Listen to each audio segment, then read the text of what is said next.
Kita tiba-tiba pada pernyataan Pak Mahfud sekitar 2-3 tahun yang lalu, ketika masih menjadi Menko Polhukam, Pak Mahfud mengatakan di Indonesia ini kemanapun arah pandangan Anda akan menemukan korupsi. Di laut ada korupsi, di darat ada korupsi, di udara ada korupsi. Waktu itu mungkin orang akan terhenyak dan mengatakan apa iya Pak Mahfud? Siang korupsi, sekarang, malam korupsi. Ya, ternyata sekarang itu terbukti Pak dengan banyak sekali kasus korupsi yang muncul. Ya.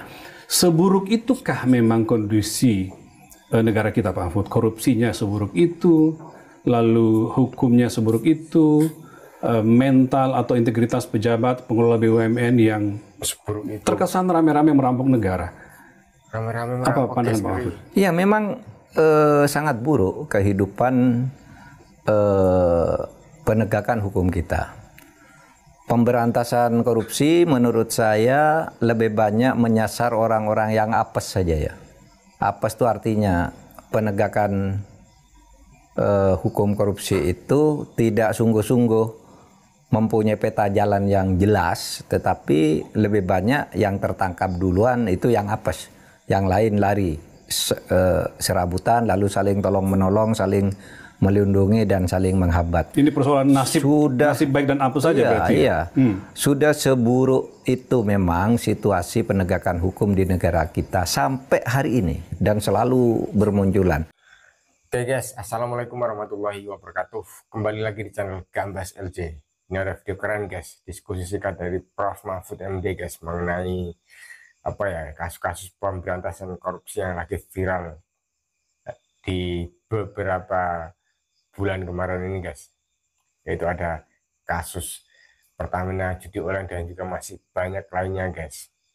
Dan apa ya, polanya seperti yang dulu guys, masih apa ya, tidak bisa menyentuh sampai akarnya dan polanya saling berbelok ketika menyangkut pejabat-pejabat penting negara guys. Oke, kita simak guys. Jagat pemberitaan dan juga jagat perbincangan di media sosial itu ramai dengan kasus-kasus korupsi, pengusutan kasus-kasus korupsi. Ada kasus oplos dan markup minyak mentah di Pertamina, ada kasus jual beli gas juga di Pertamina, ada kasus digitalisasi SPBU juga di Pertamina. Lalu ada kasus korupsi juga di LPI, Lembaga Pembiayaan Ekspor Indonesia, Pak. Lalu juga ada pengusutan kasus korupsi di Bank Jabar Banten, BJB. Yang terakhir ini kediaman Pak mantan Gubernur Jawa Barat, Pak Ridwan Kamil, Pak Yandi Kleda. Jadi ramai Pak Mahfud. Dan ini kayak cerita bersambung Pak. Karena sebelumnya kan kita tahu ada kasus timah yang 300 triliun kerugian negara, ada kasus sawit yang 78 triliun kerugian negara, sampai kemudian ada kreativitas untuk memunculkan Liga Korupsi. Liga Korupsi di media sosial Pak Mahfud. Ini mengingatkan kita tiba-tiba pada pernyataan Pak Mahfud sekitar 2-3 tahun yang lalu ketika masih menjadi Menko Polhukam. Pak Mahfud mengatakan di Indonesia ini kemanapun arah pandangan Anda akan menemukan korupsi.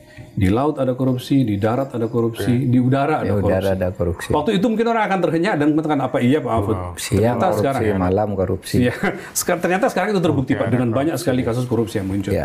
Seburuk itukah memang kondisi negara kita Pak Mahfud? Korupsinya seburuk itu, lalu hukumnya seburuk itu, mental atau integritas pejabat pengelola BUMN yang terkesan rame-rame merampok negara. Apa pandangan Pak Mahfud? Iya, memang sangat buruk kehidupan penegakan hukum kita. Pemberantasan korupsi menurut saya lebih banyak menyasar orang-orang yang apes saja ya. Apes itu artinya penegakan hukum korupsi itu tidak sungguh-sungguh mempunyai peta jalan yang jelas, tetapi lebih banyak yang tertangkap duluan itu yang apes, yang lain lari serabutan, lalu saling tolong-menolong, saling melindungi dan saling menghambat. Ini persoalan nasib baik dan apes saja berarti? Iya, sudah seburuk itu memang situasi penegakan hukum di negara kita sampai hari ini dan selalu bermunculan. Oleh sebab itu ketika kita dulu mau pemilu kan semua mengkampanyekan ini, ya, semua mengkampanyekan ini, tapi sampai sekarang entah di DPR, entah di pemerintah, saya kira memang masih jauh dari harapan. penegakan hukum dan pemberantasan korupsi itu. Jadi mungkin kata kuncinya apes gitu loh. Itu yang ketangkap sekarang hanya apes saja. Satu, karena sudah kehilangan backing, iya toh.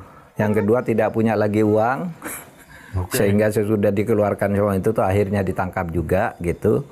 Dan mungkin kita belum tahu kemana sebenarnya kebijakan yang tegas ini akan menampakkan dirinya nanti secara efektif. Kalau sekarang seperti kita semua tahu ya,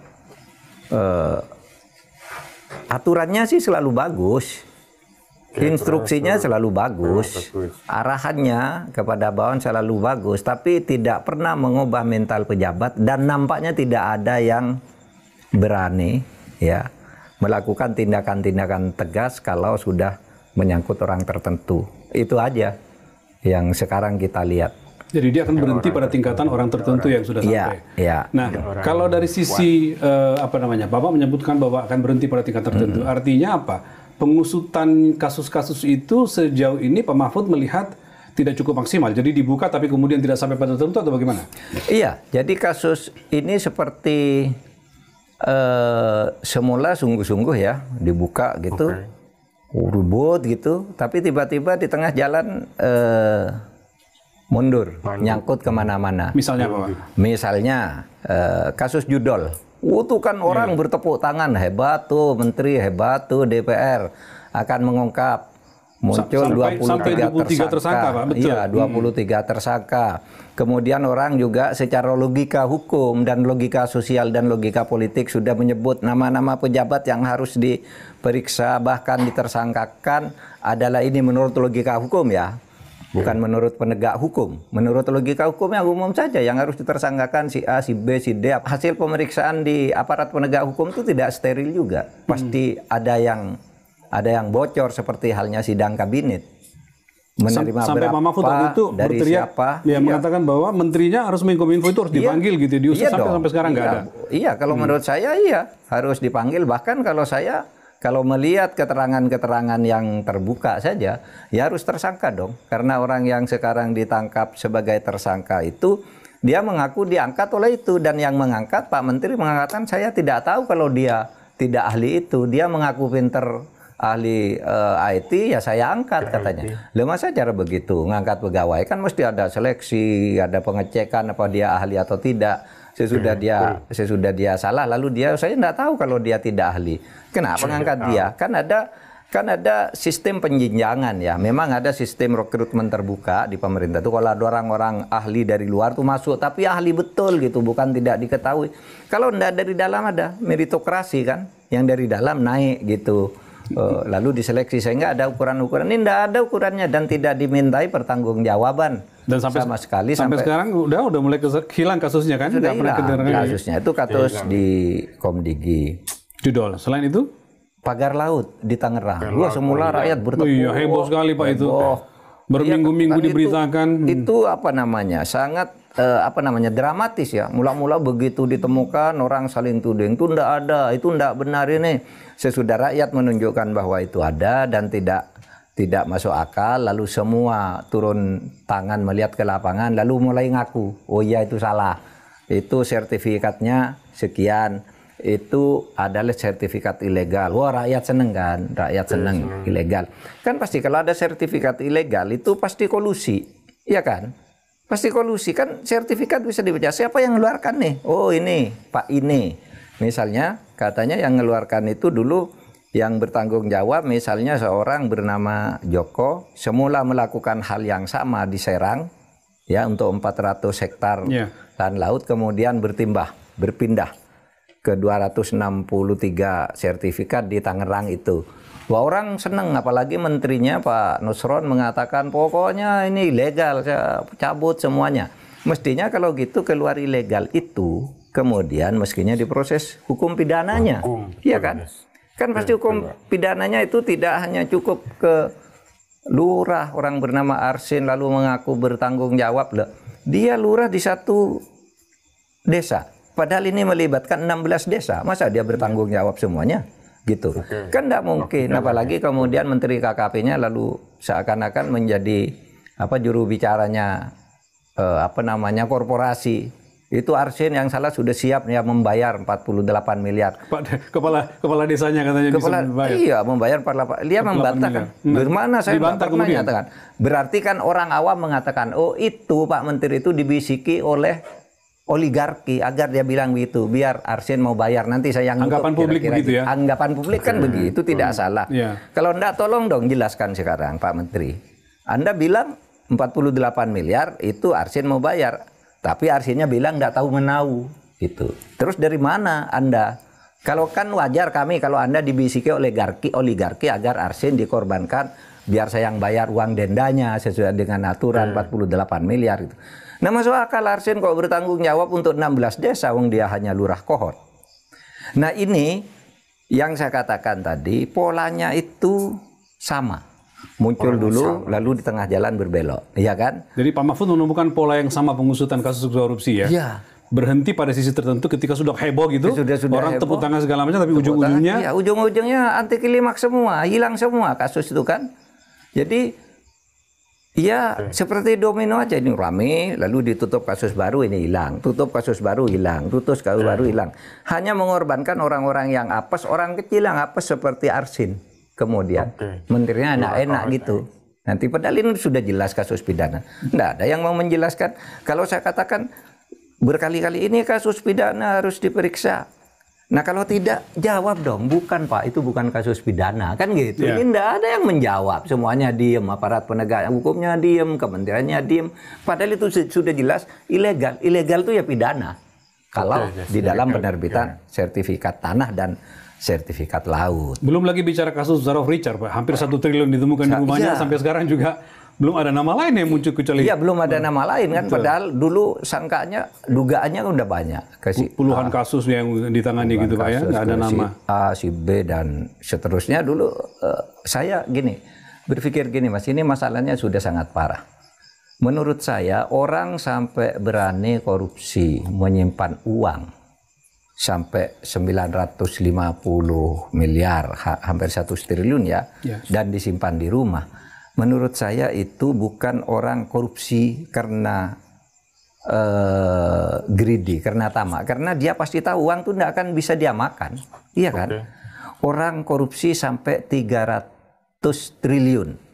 Itu kalau dibelanjakan sehari 1 miliar aja tuh perlu 700 tahun katanya. Iya kan? Pasti bukan orang tamak. Ini orang ketakutan. Mungkin orang sudah terlanjur korupsi sekali, lalu didatangi lagi, tolong bantu lagi ini. Nggak mau dia, saya tobat. Nggak bisa, kamu nggak bisa tobat. Kalau nggak nolong ini yang kemarin kamu saya bongkar. Terjebak pada lingkaran kejahatan. Terjebak terus, bertambah terus, bertambah terus. Nggak mungkin Zarov ingin mempunyai uang 957 miliar kan, untuk apa gitu? Nggak bakalan bisa dimakan juga, apalagi disimpan di rumah, bukan di bank, nggak produktif. Artinya gini Pak, bisa jadi dia mau berhenti, dia mau tobat gitu, tapi kemudian susah. Bisa jadi dia mau berhenti, mau tobat, tetapi sudah disandra. Ya, oleh sebab itu yang bisa menolong dan menghentikan itu hanya pemerintah. Asal pemerintah sendiri tidak berasa tersandra dan menyandra. Ini kan proses saling sandra ini. Bagaimana maksudnya hanya pemerintah yang bisa melakukan? Apa Pak? Karena pemerintah punya otoritas. Pemerintah itu dalam arti presiden yang bisa melakukan. Saya kan selalu mengatakan asa kita tuh kepada presiden. Karena kalau di bawah presiden tuh nampaknya harus diasumsikan semuanya tidak benar. Harus diasumsikan. Mungkin banyak yang benar, tapi sudah tidak bisa untuk berbuat benar sekarang ini. Nah Pak Mahfud, sekarang ini kan publik lagi mencermati dengan seksama kasus korupsi Pertamina Pak. Ini besar juga kasusnya, dan ini kasus yang lama tetapi kemudian bisa dibongkar sehingga orang mengapresiasi kejaksaan. Tapi lalu kalau mendengar penjelasan Bapak tadi, orang jadi khawatir jangan-jangan juga berhenti di tengah jalan nih. Sejauh ini kan 9 tersangka Pak, dan melibatkan 3 anak perusahaan Pertamina. Pak Mahfud melihat kira-kira akan seperti apa ke depan kasus ini? Saya memang pertama apresiasi ya, bahwa kasus Pertamax sama Pertalite ini dibongkar oleh Kejaksaan Agung, yang saya yakini itu tanpa isyarat bahkan dorongan dari Presiden itu tidak mungkin. Tidak mungkin. Karena itu sudah puluhan tahun di sana dan tidak bisa dilakukan oleh siapapun termasuk oleh Presiden sebelumnya. Presiden sebelumnya dan sebelumnya dan sebelumnya, padahal sudah tahu ada itu. Karena memang sulit, jaringannya besar. Oleh sebab itu ketika ini dibongkar oleh Kejaksaan Agung, pikiran saya yang pertama tentu mengapresiasi Kejaksaan Agung, tapi dengan keyakinan pasti ini atas izin, bahkan disuruh oleh Presiden. Kan Presiden pidatonya selalu bongkar, jangan takut kan gitu kan. Koruptor akan kita kejar kemana-mana. Mungkin itu bagian dari itu gitu. Tapi saya mulai khawatir. Ya, mudah-mudahan kekhawatiran saya ini tidak benar. Ini di tengah jalan mulai mengendor kan. Udah mulai, Pak Mahfud udah kan mulai gitu ya? mulai mengendor misalnya dengan mengatakan Pertamina itu jangan ditinggal. Ya, jangan ragu-ragu belanja karena itu sudah orisinil, kira-kira gitu ya. Orisinil dan sebagainya. Seperti mengurangi tekanan terhadap Pertamina ini. Apakah itu betul dilakukan? Mungkin perlu dilakukan karena apa? Karena Pertamina udah tidak lagi mendapat kepercayaan publik sehingga orang antri di jangan sampai aset besar setelah Pertamina ditinggalkan publik lah Pak. Itu mungkin, kan bahaya itu. Mungkin Jaksa Agung mengatakan itu, Jaksa Agung mengatakan itu karena didatangi oleh Direktur Utama dan Komisaris Utama Pertamina kan waktu jumpa pers mengatakan itu. Sehingga dia mengatakan jangan tinggalkan Pertamina. Dan mungkin juga sesudah ribut seperti Komdigi, seperti pagar laut, ini ternyata juga berbalik nih, muncul unsur-unsur pelaku-pelakunya ini ada pejabat lah ini, sehingga dia mencari segala cara agar cukup berhenti di 9 orang. Gitu. Kira-kira begitu. Kira-kira di belakangnya ini masalah berat yang dihadapi sehingga ini belok lagi. Yang tadinya udah kencang gitu belok lagi gitu. Lalu korbannya cukup di 9 orang itu. Nah kalau begitu tidak akan pernah selesai negara ini. Semua kita terlalu permisif terhadap keterlibatan orang. Kita tentu tidak bisa mengatakan si A, si B, si C. Yang harus mengatakan si A, si B, si C itu hanya aparat penegak hukum gitu. Meskipun kita menduga-duga kan orangnya ini kan sudah sering disebut sejak dulu. Baik itu di... Ini maksudnya pemain besarnya ya? Iya. Iya kan? Mungkin itu pemain besar ini punya kaitan tertentu dengan orang-orang kuat di pemerintahan. Bukan di oligarki, tapi di pemerintahan. Kalau di oligarki, pemerintah kan tidak takut pada oligarki harusnya. Tapi oligarki itu sudah berpengaruh terhadap oknum-oknum besar di pemerintahan sehingga ini dia kalau diteruskan nih bahaya. Sudah cukup di sini aja, dibelokkan aja, dikurangi sedikit demi sedikit isunya gitu. Meskipun kalau dipahami dari segi ini demi Pertamina, aset nasional kita lindungi perusahaannya. Tetapi kan tidak boleh juga lalu menghilangkan jejak orang-orangnya. Kalau ndak sadar dengan ini ya ndak akan selesai lagi, ini akan seperti yang lain, seperti domino. Ini kasus tutup hilang semua. Meskipun sebenarnya publik sempat punya harapan besar Pak ketika Kejaksaan menggeledah rumah orang seperti Reza Halid, Pak. Sempat digeledah, yang kata orang dulu tidak bisa tersentuh tapi selalu digeledah, tapi kemudian sekarang nggak ada perkembangannya. Nggak ada perkembangannya, malah lalu berkampanye Pertamina yang sekarang tuh sudah murni. Orang sudah tahu kalau yang sekarang murni. Untuk apa diumumkan oleh Jaksa Agung kan? Pasti begitu itu ketangkap, ditangani menjadi tersangka oleh Jaksa Agung, pasti langsung berbenah itu. Yang sekarang dimurnikan semua kalau ada pemeriksaan agar ini kan tidak usah diumumkan oleh Jaksa Agung. Jaksa Agung kan sudah mengatakan itu peristiwa 2018 sampai 2023. Iya kan? Kan tidak usah dikatakan yang sekarang murni atau tidak. Itu urusan Pertamina untuk mempertanggungjawabkan ke publik. Bukan lalu Jaksa Agung yang mengatakan yang sekarang sudah murni, sudah sesuai standar. Kan gitu. Kekhawatiran Oke guys, alhamdulillahirrahmanirrahim, itu tadi diskusi singkat guys, Prof. Mahfud MD guys, atau analisa singkat guys mengenai beberapa kasus-kasus korupsi yang terjadi di Indonesia guys. Sangat banyak guys, tapi tertutup guys. Apa istilahnya guys, yang awalnya viral, awalnya guys, keluar awalnya sangat guys, didukung oleh rakyat, sangat untuk dikuak secara total, secara ke akar-akarnya guys. Tapi dari semua kasus itu cukup cukup dibelokkan dan berhenti di jenjang yang bawah saja guys, tidak sampai ke akar atau sampai ke atasnya guys, karena sudah ditutup lagi sama kasus lain, ditutup lagi dan hilang. contohnya yang dikatakan oleh Prof. Mahfud MD, yaitu dari kasus pagar laut, terus kasus apa lagi guys, pagar laut, terus banyak lagi guys, seperti judi online, seperti apa lagi, banyak guys. Belakangan banyak kasus menguap di tengah jalan guys, ya menguap terus hilang ya guys. Terlebih jika ada indikasi melibatkan pejabat penting, polanya sama seperti domino, kasus saling menutupi, ujungnya kasus jadi hilang, seperti kasus Zarof Richard. Oke guys, Zarof yang kemarin guys, itu apa ujungnya belum kelihatan sama sekali sampai ini guys. Pagar laut, wow, hilang saja, cukup sampai di siapa lurah Laut saja guys, wow, hilang semua ya guys ya. Dan juga sebenarnya kasus mega korupsi di Pertamina bakal nasib sama guys. Ini prediksi Prof. Mahfud MD guys. Kasus Pertamina akan berujung sama guys, akan apa ya, berbelok dan hilang Nah guys, semoga ini bisa menjadi informasi tambahan untuk kita semua guys, untuk apa ya, jadi kritis untuk rakyat Indonesia guys. Semoga Indonesia tambah maju sejahtera guys. Wassalamualaikum warahmatullahi wabarakatuh. Gambas LC.